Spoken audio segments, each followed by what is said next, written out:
todo o Brasil. É hora de noticiar os fatos que ajudam a construir um novo país.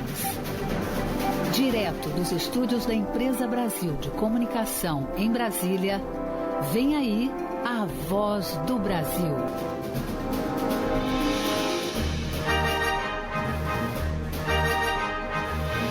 Em Brasília, 19 horas.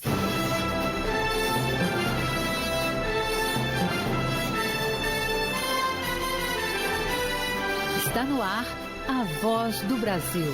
As notícias do governo federal que movimentaram o país no dia de hoje. Olá, boa noite. Boa noite para você que nos acompanha em todo o país. Quarta-feira, 19 de outubro de 2022. E vamos ao destaque do dia, Outubro Rosa. Ministério da Saúde amplia acesso à cirurgia de reconstrução de mama. Investimento chega a 100 milhões de reais. E acordo com Caixa Econômica vai fortalecer a orientação às mulheres. Márcia Fernandes. Informações sobre prevenção do câncer de mama e do câncer de colo de útero vão poder ser encontradas no aplicativo Caixa Tem.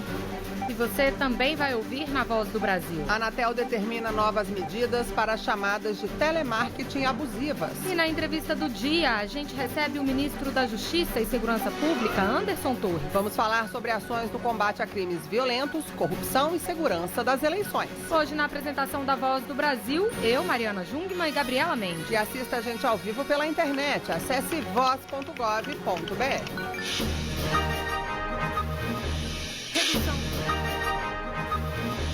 Redução nos crimes violentos, combate ao crime organizado e à corrupção e aos crimes ambientais. E garantir eleições tranquilas. Vamos falar sobre as ações para a segurança dos brasileiros em uma entrevista exclusiva com o ministro da Justiça e Segurança Pública, Anderson Torres. Boa noite, ministro. Boa noite a todos. Ministro, a Secretaria Nacional de Políticas sobre Drogas e Gestão de Ativos, a SENAD, ela é responsável por realizar os leilões de vendas de bens apreendidos do crime organizado. Queria que o senhor começasse falando um pouco para a gente, então, o que é feito com esses valores que são arrecadados e qual foi o número de leilões realizados nos últimos anos. Extremamente importante o trabalho dessa secretaria, o que a gente fala que é a forma capitalista de combate ao crime organizado, né? É usar o dinheiro do crime contra o próprio crime.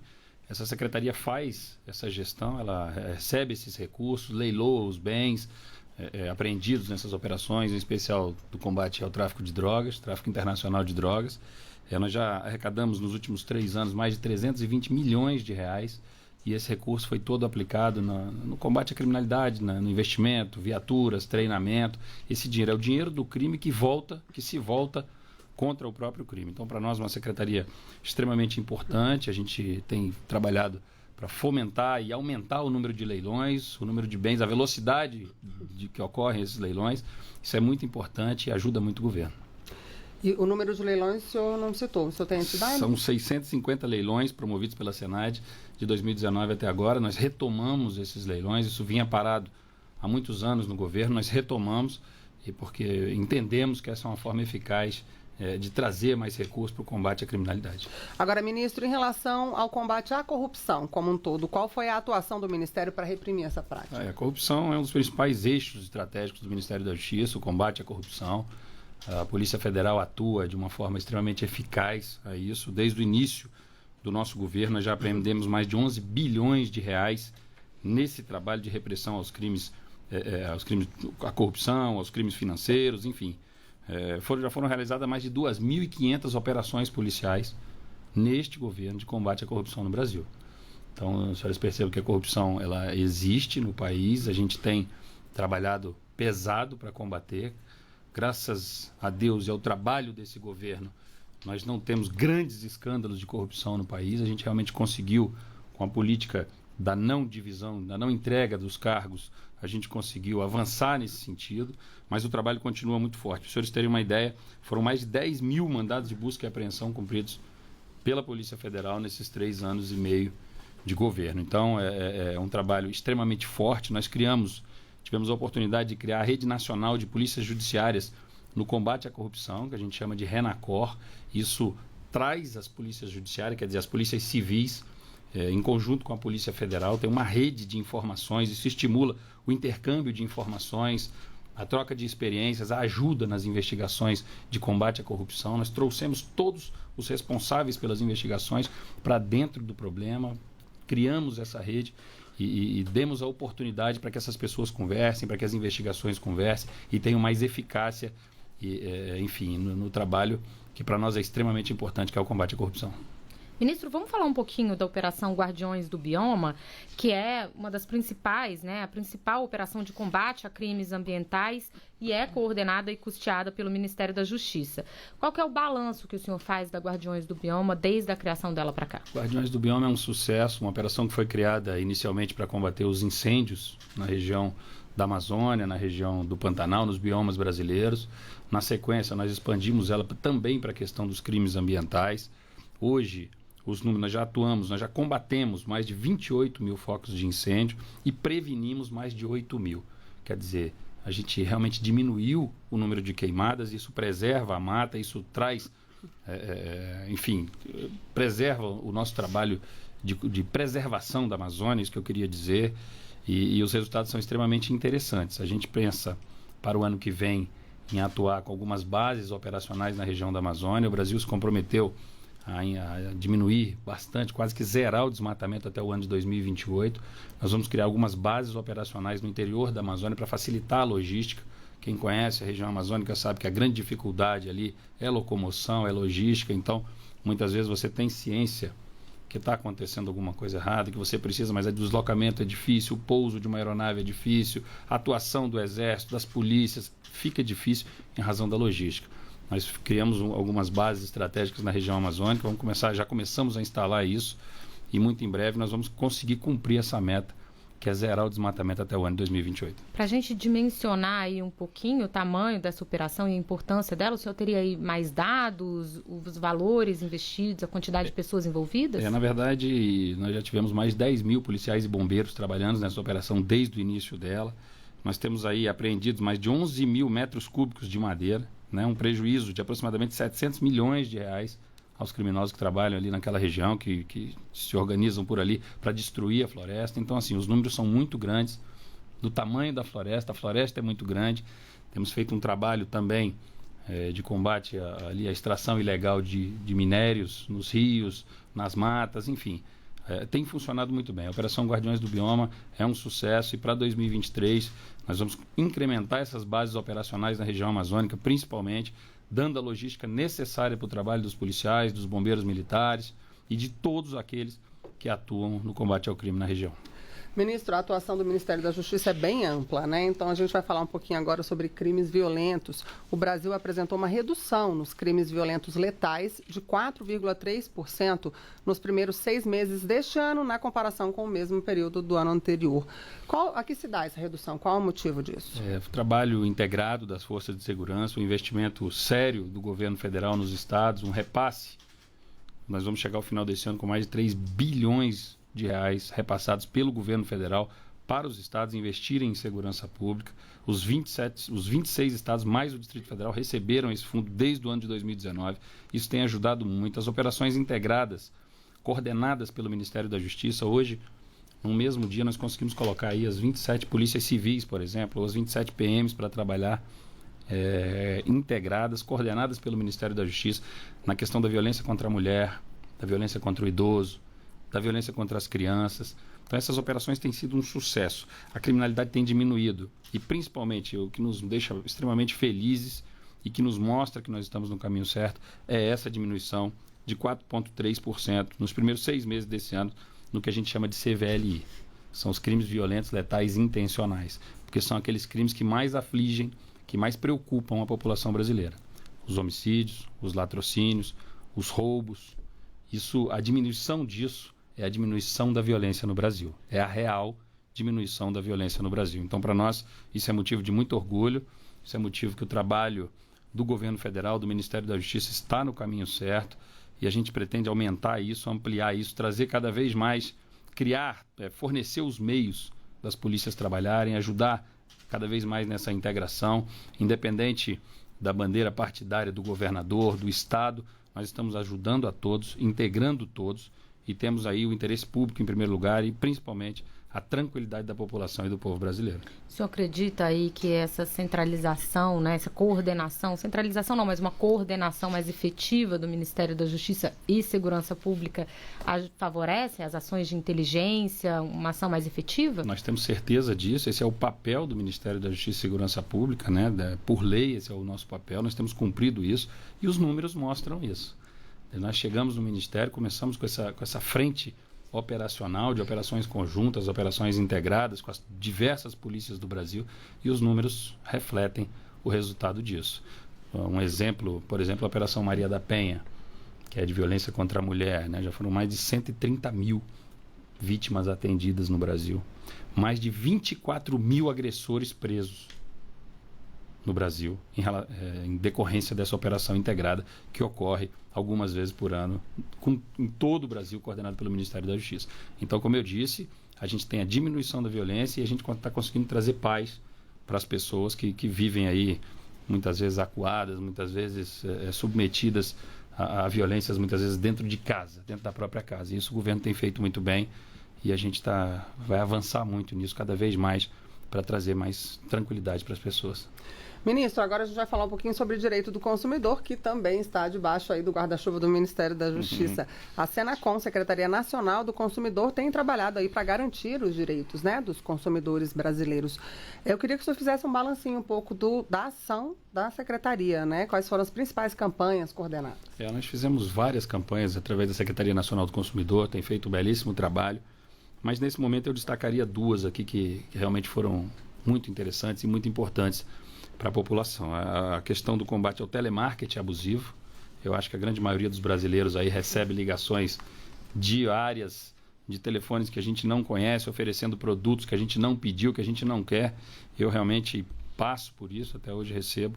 E nós suspendemos o telemarketing abusivo de 180 empresas no Brasil, nós os notificamos e estamos trabalhando isso, estamos querendo regulamentar isso, que elas cumpram as normas e que não perturbem tanto as pessoas e não incomodem tanto o consumidor de uma forma abusiva como tem sido feita em nosso país. Isso foi um grande avanço da Secretaria, foi uma grande operação.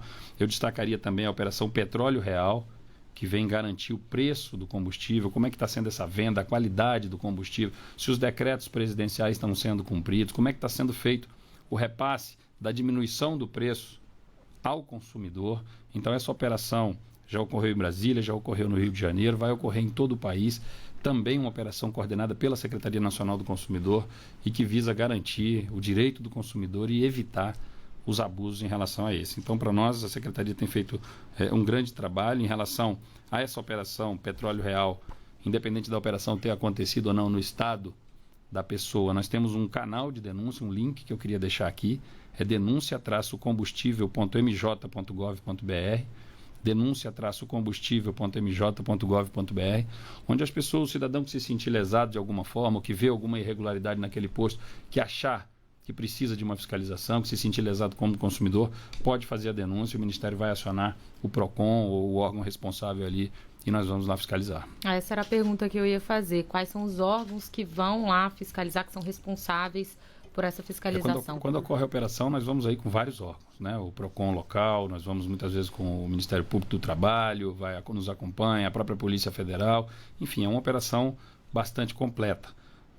Então, dependendo da denúncia, dependendo do que nos chegar por esse canal, nós faremos uma triagem ali e encaminharemos a medida necessária. E já tem um balanço de denúncias que chegam pelo canal? Ainda não? Ainda não temos esse balanço fechado, mas eu me lembro que no primeiro mês da operação chegaram mais de 900 denúncias ao Ministério. Agora, então, ministro... é muita gente que está incomodado com a questão, com esse relacionamento consumidor-posto de gasolina, e nós temos um problema da população brasileira e a gente tem atuado. E o consumidor como um todo, que se quiser procurar a Senacom, há um canal também? O canal é exatamente esse. É a Secretaria mesmo. Funciona em Brasília, Tá. É difícil as pessoas chegarem, então por e-mail a gente consegue atender e resolver todas as demandas. Ministro, vamos falar um pouquinho da Operação Acolhida, que tem a ver com os venezuelanos, né, que chegam ao Brasil, que estão sendo regularizados. Como é que funciona as autorizações de residência deles no Brasil e esse processo de regularização?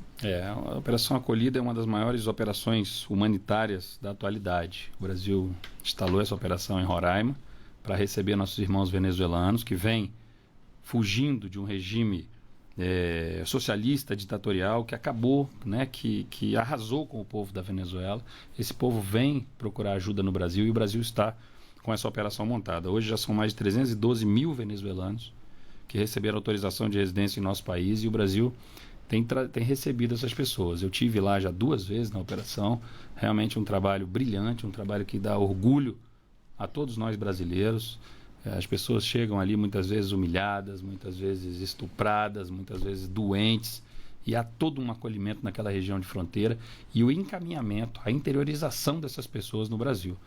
A operação continua, não só a operação acolhida lá, mas o Brasil também tem recebido os afegãos, os haitianos, vários outros países aí, vários outros povos que estão em dificuldade, e o Brasil tem recebido e acolhido essas pessoas e dado um destino e condições dignas de viver em nosso país. Porque desculpa, Mário, o termo acolher é bem amplo mesmo, né, ministro? Muita gente imagina que a pessoa chega ou entra no país, mas envolve uma série de órgãos, né? Para que essas pessoas consigam estar legalmente aqui, com algum emprego, não falam a língua, né? Exatamente. Muitos chegam aqui sem falar nem português, a grande maioria, na verdade, né? Então tem todo um trabalho que envolve as Forças Armadas, envolve a Polícia Federal, envolve a Polícia Rodoviária Federal, envolve outros órgãos de assistência social do governo, o Ministério da Cidadania, o Ministério das Relações Exteriores. Quer dizer, é uma ação de governo para receber essas pessoas. Muitas vezes a gente fala, as pessoas não entendem, mas é uma ação gigantesca que tem um custo elevado para o governo brasileiro, e o governo tem feito isso de uma forma brilhante. O que eu digo, eu convido aqueles que tiverem a oportunidade de conhecer, realmente a conhecer, porque é um trabalho belíssimo, um trabalho social belíssimo e de extrema, como eu disse aqui, uma das maiores operações humanitárias da atualidade. Eu ia complementar justamente a pergunta que a Gabriela fez, não só em relação aos venezuelanos, mas a todos os imigrantes que chegam ao Brasil, a importância desse tipo de acolhimento, né, para que essas pessoas possam ser, de fato, incorporadas na sociedade brasileira, absorvidas de verdade. Exatamente. Né? Eu tive, alguns meses atrás, na chegada dos primeiros ucranianos aqui, em razão da guerra, nós também recebemos as famílias ucranianas, né? E é uma coisa, assim, impressionante. A pessoa chega completamente perdida, né? A gente tem aquele ditado antigo, um cachorro que caiu do caminhão de mudança, né? Chega completamente perdido, sem saber, sem falar a língua nem nada, e nada melhor do que ter o Estado para receber, para acolher, para direcionar, né? As pessoas chegam com vários problemas de saúde, financeiros, psicológicos. Tudo isso é feito, tudo isso é dado pelo governo brasileiro, numa ação extremamente, muito bonito de se ver isso. Ministro, agora para a gente encerrar a nossa entrevista, no dia 30 de outubro nós temos o segundo turno das eleições. E aí também entra a ação do Ministério da Justiça e Segurança Pública na segurança da população no dia da votação. Qual o recado que o senhor pode passar para os brasileiros? Mais uma vez, como foi no primeiro turno, o nosso recado é um recado de tranquilidade. O brasileiro terá tranquilidade para ir às urnas, para exercer o direito do voto. As polícias do Brasil estão preparadas para dar essa segurança. Nós vamos fazer o controle de tudo isso através do Centro Integrado de Comando e Controle aqui de Brasília. Eu estarei presente lá, são mais de 10 instituições observando todos os acontecimentos da eleição, do dia da eleição. Então, assim, o recado que a gente passa é tranquilidade, todos terão acesso às urnas, todos terão acesso aos locais de votação. Vimos aonde foram os problemas no primeiro turno, estamos trabalhando para que esses problemas não ocorram no segundo turno, e a gente deixa um recado também para a população brasileira, que exerçam o seu direito livremente, porque nós estaremos com uma operação da Polícia Federal, da Polícia Rodoviária Federal, uma grande operação para evitar os crimes eleitorais. Boca de urna, compra de voto, o transporte irregular de eleitores, tudo isso estará sendo visto pela Polícia Federal, pela Polícia Rodoviária Federal, para evitar qualquer tipo de fraude, qualquer tipo de violação ao direito da pessoa de exercer o seu livre direito do voto. A gente, no primeiro turno e de lá para cá, uma quantidade grande de dinheiro apreendido, em dinheiro vivo, nas rodovias, nas cidades, tudo isso, as investigações vão mostrar, algumas já mostraram que foram flagrantes, que isso estava direcionado à compra de votos dos eleitores. Isso não será tolerado, isso não será permitido, não é permitido, e nessa nós vamos fazer uma grande operação. Então, o recado que fica para o povo brasileiro é: exerça livremente o direito ao voto. Não se deixe levar por falsas promessas, porque a Polícia Federal, a Polícia Rodoviária Federal estarão extremamente atentas e prendendo essas pessoas, porque isso é crime. Bem, nós conversamos com o ministro da Justiça e Segurança Pública, Anderson Torres. Ministro, muito obrigada pela sua entrevista aqui à Voz do Brasil. Eu que agradeço a todos, um abraço e até a próxima. Muito obrigado. Novas medidas para combater as chamadas de telemarketing abusivas. O alvo são aquelas ligações curtas que caem assim que a pessoa atende o celular. Feitas por robôs, essas ligações servem para identificar se os números estão ativos, para que depois atendentes ofereçam serviços em novas ligações. A partir de novembro, a Anatel, a Agência Nacional de Telecomunicações, vai bloquear por 15 dias as empresas que insistirem na prática. A Anatel determinou ainda que no prazo de 60 dias, as operadoras deverão criar uma plataforma pública para que o consumidor consulte o nome da empresa que está fazendo as ligações. Além disso, a agência vai divulgar na internet a lista das empresas que mais realizam esse tipo de chamada. As operadoras que não cumprirem a determinação estarão sujeitas a multas de até 50 milhões de reais. O acesso à cirurgia de reconstrução de mama foi ampliado pelo Ministério da Saúde. A medida vai atender mulheres com câncer de mama que foram submetidas à retirada do seio pelo SUS. Além disso, o Ministério da Saúde e a Caixa Econômica assinaram hoje um acordo para fortalecer as informações fornecidas às mulheres para o combate à doença. No mês de conscientização e luta contra o câncer de mama, o Ministério da Saúde anunciou a ampliação do acesso à cirurgia de reconstrução de mama para mulheres que precisaram retirar o seio por causa da doença e fizeram o tratamento pelo Sistema Único de Saúde. Os hospitais serão habilitados segundo o desempenho, ou seja, as unidades que tiverem um trabalho melhor vão receber mais recursos. O ministro da Saúde, Marcelo Queiroga, destacou o investimento feito pelo governo federal para cirurgias de reconstrução e a importância da alocação adequada dos recursos. Mais 100 milhões de reais para a reconstrução da mama, né? Esse recurso vai para o teto do gestor. E aí o gestor vai contratualizar os hospitais para que esse benefício chegue para as mulheres. Em cerimônia realizada em Brasília, foi assinado ainda um acordo de cooperação técnica entre o Ministério da Saúde e a Caixa Econômica Federal. Informações sobre prevenção do câncer de mama e do câncer de colo de útero vão poder ser encontradas no aplicativo Caixa Tem. Daniela Marques, presidente da Caixa, explicou que a iniciativa é uma forma de oferecer de forma fácil informação para mulheres. Câncer de mama e colo de útero é o que mais mata mulheres no mundo hoje e a gente está fazendo aqui um amplo esforço unindo os embaixadores e embaixadoras do Caixa para Elas e toda a estratégia de relacionamento que a Caixa está fazendo com suas 73 milhões de clientes mulheres, unindo esforços ao Ministério da Saúde para conscientizar e para ajudar no rastreamento para que elas façam um exame preventivo. A ministra da Mulher, da Família e dos Direitos Humanos, Cristiane Brito, destacou a importância do compartilhamento de informações para a prevenção contra a doença. Acreditamos que o compartilhamento de informações é o que nos move nesse Outubro Rosa e o que dá sentido também à nossa pauta para alertar a população sobre os riscos de uma doença que pode ser prevenida. Uma das formas de combate é prevenir fatores de risco, como o sedentarismo e a obesidade. O Ministério da Saúde destaca que o diagnóstico rápido reduz as chances da doença matar e aumenta as chances de cura. Para isso, recomenda a realização da mamografia a cada 2 anos em mulheres entre 50 e 69 anos. Reportagem Márcia Fernandes.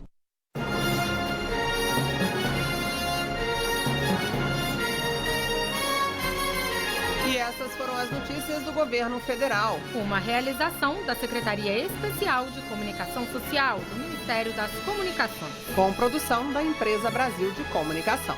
Fique agora com o Minuto do TCU e, em seguida, as notícias do Poder Judiciário e do Congresso Nacional. Boa noite. Uma boa noite para você e até amanhã.